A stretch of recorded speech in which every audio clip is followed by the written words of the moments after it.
Yerp, yerp, yizerp. No Nation, what it do, what it do, what it do. Got our first win last week against Syracuse, fresh off the momentum of that. And now we move into UNC, University of North Carolina. We are playing this game at the University of North Carolina. I think it's at 3:30 p.m. Eastern time, if I ain't mistaken. But yeah, let's go ahead and talk North Carolina, man. Break them down offensively and defensively. We'll go over 3 keys to win for both teams. We'll go over 2 key matchups, and I'll give you my score prediction at the end of this video. Let's start with UNC. Right now, they are 3-2 on the year. They started the season off with a 17-10 loss to Virginia Tech. Then they won 59-17 against Georgia State. Then they won again 59-39 against Virginia. Then they lost 45-22 against Georgia Tech, and then before winning last week's game against Duke 38-7, which makes them 3-2. Let's compare some team stats between both teams right now. We'll start with points per game. Points per game, Florida State is averaging 25 points per game. UNC is averaging 37.6. Points allowed per game, Florida State is allowing 31.4 points a game. UNC is allowing 25 points a game. Total yards gained, Florida State is averaging 385 yards per game right now, with 183.2 of that being passing and 201.8 of that being rushing. North Carolina is averaging 497 yards a game, 3 yards shy of 500 yards a game. That is crazy. They're averaging 309.6 yards passing a game and 187.4 yards rushing a game. Yards allowed, Florida State is allowing 409.8 yards a game, with 256 of that being passing and 153 of that being rushing. North Carolina is giving up 369 yards a game, with 225 of that being passing and 143 of that being rushing. So with that said, let's jump right into UNC's offense, and we'll break it down. We'll start off with some strengths and weaknesses of UNC's offense. Some strengths for UNC's offense is the skill positions. The quarterbacks, the wide receivers, the running backs. That is the strength for this team. These guys make plays. Another strength is the big play. So with their skill position, these guys make a lot of big plays. I mean, they have a lot of chunk plays this year, a lot of plays over 20 yards every single game. They just seem to get a lot of chunk plays. Minus the Virginia Tech game. Other than that, every other single game, they get a lot of chunk plays. Weaknesses on offense, pass protection. So far, through 5 games, Sam Howell has been sacked 22 times through 5 games. That's like at a 4-point-something times a game he's being sacked. So pass protection and field goal kicking, long distance. Their field goal kicker is 4 out of 7 this year, but he has missed every attempt that he's taken longer than 50 yards. So these guys will go for it a lot more on 4th downs. If the situation calls for it, they will go for it a lot more on 4th downs, depending on where they're at on the field, especially once they pass that 50. If they aren't in what they feel like comfortable field goal range for those guys, then they will go for it on 4th down. So some strength, skills, positions, and big plays, and weaknesses, pass protection, and long distance field goal kicking for UNC's offense. Let's get into some key players for UNC's offense. We have quarterback Sam Howell, who is 95 of 153 passing. He has 1,494 yards passing, 14 touchdowns, 4 interceptions through 5 games so far. He also has 68 carries for 288 yards and another 3 touchdowns added on to that. Isn't bad, man. He's accounted for 17 touchdowns, only threw 4 interceptions so far in 5 games.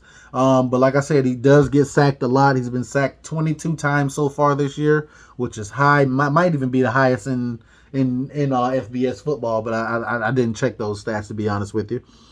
At running back, they have Ty Chandler. He's their leading rusher at 74 carries for 423 yards and 4 touchdowns. He also has 5 receptions for 123 yards out of the backfield and a touchdown. Wide receiver Josh Downs is going to be Sam Howell's go-to guy. He has almost half of Sam Darnold's completions. He has 40 receptions for 620 yards and 6 touchdowns. Then they do use 2 tight ends, and they use them very effectively. You have Kamari Morales with 15 receptions, 125 yards, and 3 touchdowns. And you have Garrett Walston with 9 receptions, 84 yards, and a touchdown. So that is something to look out for as far as key players on offense. Now let's move to the defensive side of the ball. And on the defensive side of the ball, some strengths on the defense for North Carolina would be their run defense.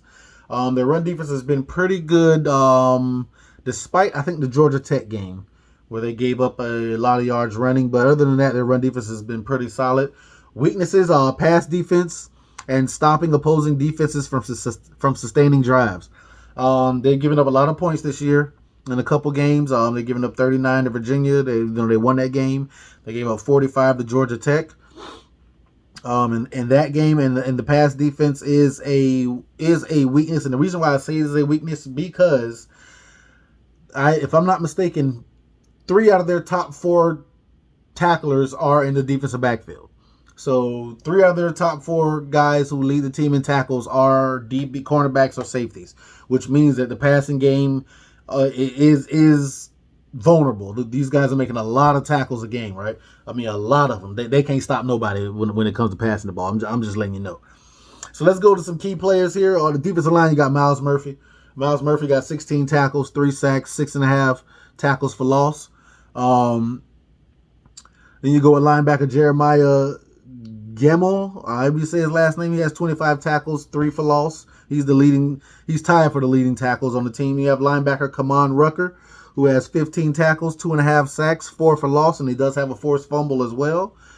You have DB Jaquarius Conley, who has 25 tackles. He is tied for first on the team with tackles. He has 2 tackles for loss. He also has 2 interceptions and 1 fumble recovery. Then you have DB Trey Morrison, who is second on the team in tackles with 24 tackles, 1.5 of those for loss.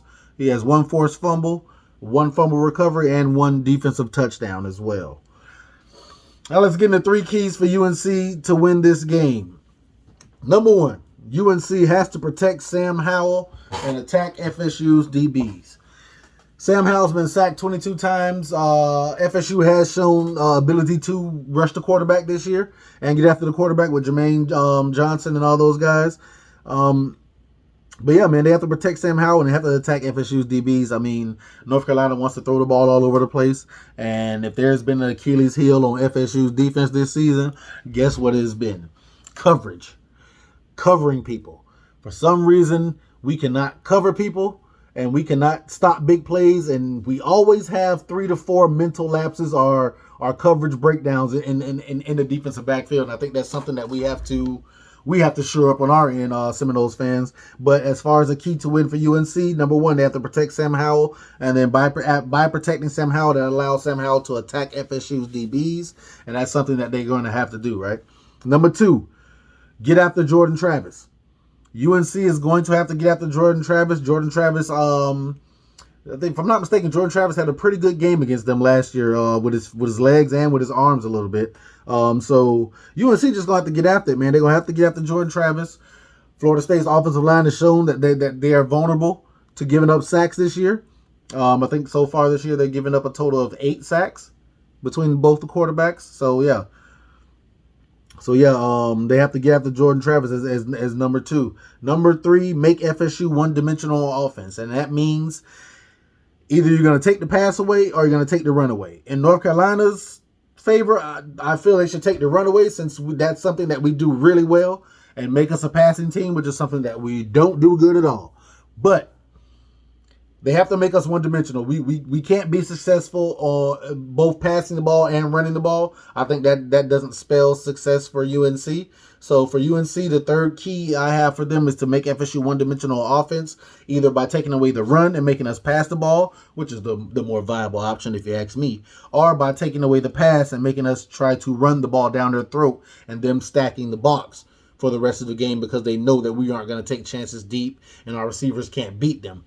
But anywho, make FSU one-dimensional offense. So the 3 keys for UNC to win the game. Number 1, protect Sam Howell and attack FSU's DBs. Number 2, get after Jordan Travis as often as possible. And number 3, make FSU one-dimensional on offense. Now let's move to 3 keys for us to win the game, Noles Nation. Number 1, we got to protect Jordan Travis and our wide receivers got to come to play. This, like I said, this is going to be in my keys to win the game for us every week until we show that we can do this consistently. And that's protect our damn quarterback. And our wide receivers got to start beating somebody. Like, at some point, our wide receivers have to start getting open. That's just the harsh truth, man. Our wide receivers haven't been able to get open at consistently at all this year through 5 games. We got 7 more to go in the regular season, and it has to start here, man. It has to start here. We got to protect Jordan Travis. We know how Jordan Travis is. Once he gets hit or once he feels pressure, he starts getting antsy and he starts getting happy feet before he should. So if we protect him and give him time in the pocket, or if we design some plays where we get him out of the pocket with some blocking and our wide receivers can come to play, I think that bodes well for us. We can have some kind of damn success against North Carolina's defense. Number 2, minimize missed tackles. The Syracuse game, the game before that, there's too many missed open field tackles. On that quarterback run last week where the quarterback ran for a 55-yard touchdown, he should have been tackled at the line of scrimmage, and he should have been tackled maybe 10 yards down the field. We missed both tackles, and he ended up scoring a touchdown. We have to do better, and we have to minimize the missed open field tackles in one-on-one situations. If we can make those tackles and not give guys rack or yak yards, then we should be okay on defense. But like I said, that's a big if. We have to minimize missed tackles. Number 3, we got to cause turnovers. I think this year we have only caused maybe 3 or 4 turnovers in 5 games. And only one of those have been an interception. We only have 1 interception in 5 games. I'm sorry. I take that back. I'm thinking about my 49ers. My 49ers only have 1 interception. But we have to cause turnovers. We have a few interceptions. I think we have 3 interceptions on the year.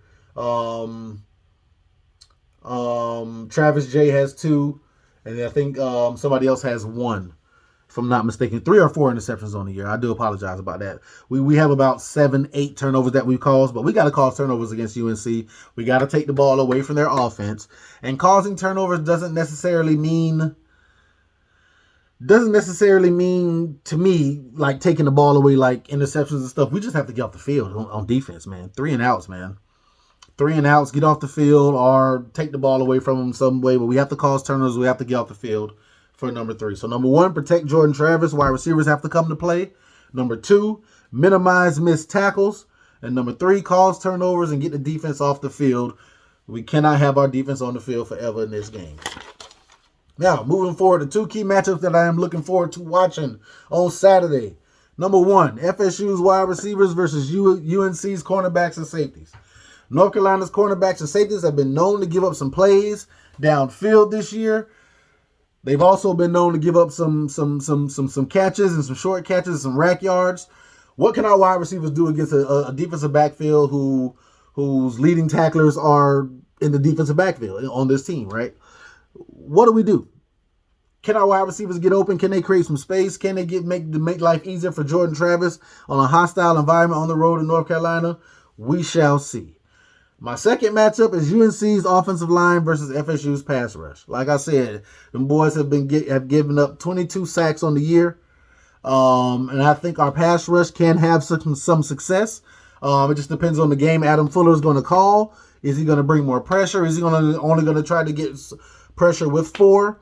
And hopefully gets lucky, and hopefully Sam Howell doesn't have enough time back there to pick us apart. But I'm really eager to see UNC's offensive line versus FSU's pass rush. How good can our pass rush be against an offensive line who's been proven to give up a lot of sacks so far this year?